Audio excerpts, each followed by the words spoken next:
Welcome.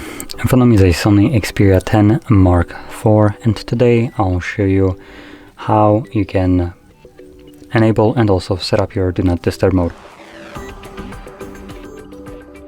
To get started, let's pull down our notification panel, expand it, and in here you should find a toggle for it.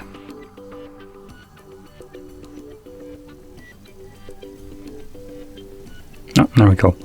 So once you locate it, you can tap on it to immediately turn it on, but what I recommend doing the first time around is actually holding it. This will quickly take you to the settings where you can customize how it actually functions. So, as you can see, we have things like people, apps, and alarms and other interruptions, so this will allow you to exclude each one of these things from the Do Not Disturb mode once it's enabled. And then we have schedule mode and also duration for quick settings and display options for hidden notifications, so just how the notifications will be displayed.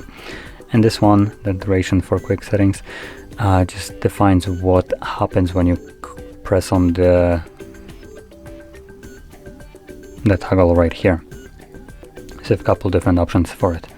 And schedule mode, if you're planning to use that instead of like manually tapping on it, then number one, set up your schedule right here the way you want it to function, and once it's ready to go, just make sure you enable it by tapping on the checkbox right there, and that's all you would need to do to use schedule mode. But for everybody else who wants to use it just manually at just random times, when for instance you go to a meeting that just happens once every while, just enable it by tapping on it like so, and that's it.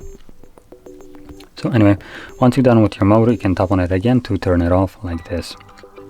And that's how you can set up and use your Do Not Disturb mode. And if you found this very helpful, don't forget to hit like, subscribe, and thanks for watching.